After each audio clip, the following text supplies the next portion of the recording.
Hello everyone, we're back here for another short video on theology. We're chipping away at the beginning of systematic theology, and what we're focusing on is theology and knowledge, right? So let's continue on this. We've discussed that God is the highest being. He makes himself known in his word. Theology is a communal process that takes place in a spirit-filled community. And that's important, spirit-filled, and we'll discuss that later.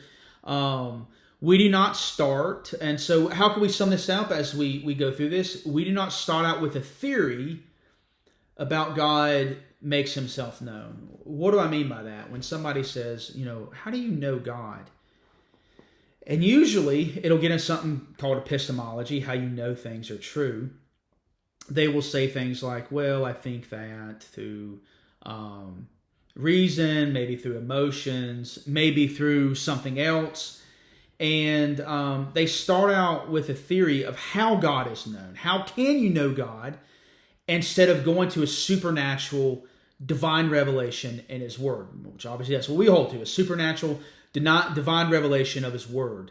So if you don't believe that, the latter, then that's basically kind of summing up what the Enlightenment was getting at. That was a movement in history where it was really moving away from God. They were, it was kind of a low blow, kind of what they were saying. Their Enlightenment was actually a classical Christian term.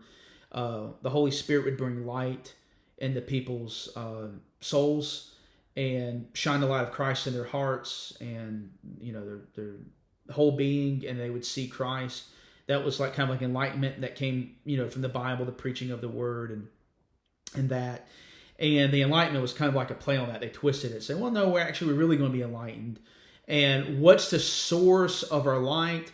It's going to come from man. So it's not going to come from God and his word.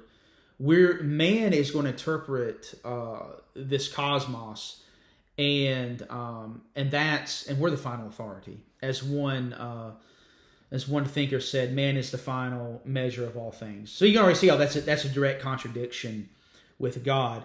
So, this is what's been called Unitarianism. Unitarianism is it denies Trinitarianism.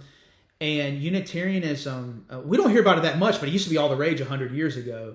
But in a nutshell, or over 100 years ago, 19th century. But in a nutshell, Unitarianism says the Bible must conform to my rational mind. So if I can't understand this, then it's not scriptural.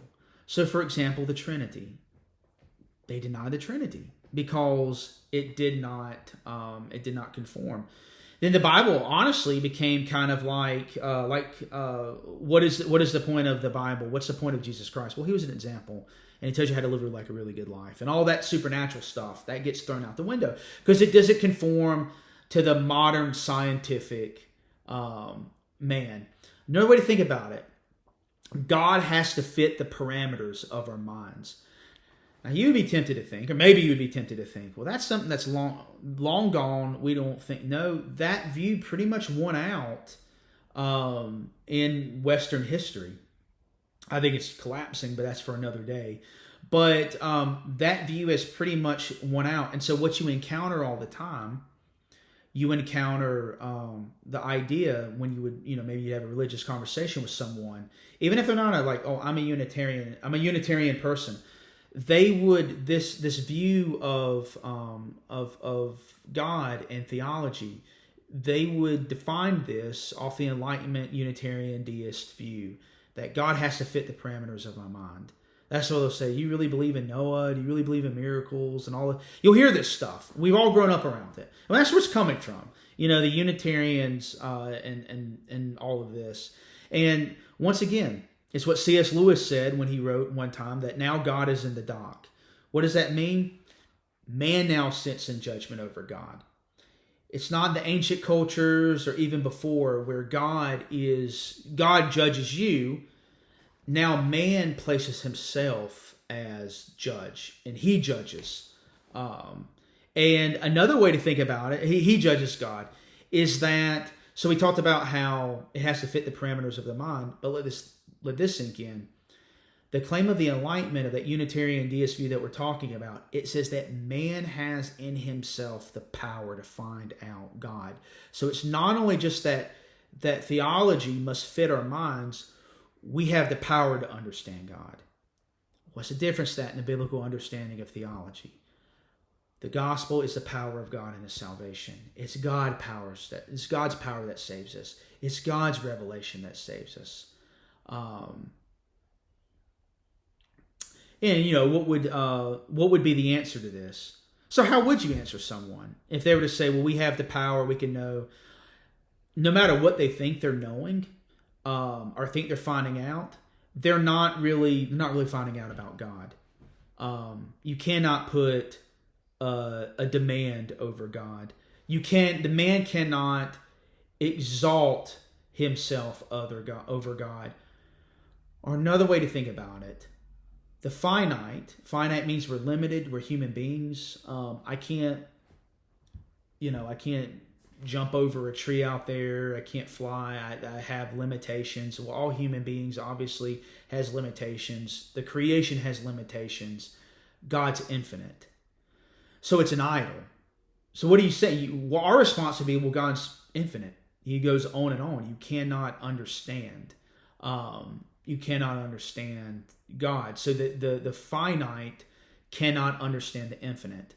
And what you're doing is you're actually creating an idol. And this is very important. The view of Unitarianism, deism, theological liberalism, modernism, it's an idol. It's not the fact that it's a different point of view. It's idolatry. So the heart of idolatry, when Paul talks about idolatry in Romans, he says you've worshipped the creation over the Creator.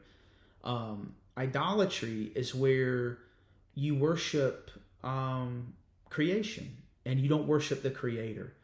What are they doing? If they're placing themselves and they think and they project God based off their creation, so it's kind of like what they're thinking is projected over here. They're making an idol, a God out of creation. It's not the real God. It's not the real God. And so I think it's very important for us to understand that when we're talking about this, we're not talking about like, oh, you watch this news channel or you watch this source or this is a different philosophy. This is religious, what we're talking about. We're talking about worship of the one true God over here and worship of idolatry. And idolatry is wrong, and it leads to death. The Creator molds our minds, and our minds come from God, and so God does not fit into our parameters. And I would say other religions and philosophies try to do this. So what's the opposite of this, of trying to fit God? Is that we know that He is the one true God. He is the Creator, and He's the Creator, and we are His creatures. So what's something else that right here that's in the background that we need to understand when we're doing theology? Theology requires humility. The previous about fitting God in our minds, that's prideful. I mean, that's just sinful pride. That's what it is. You're exalting yourself over God. You're judging Him.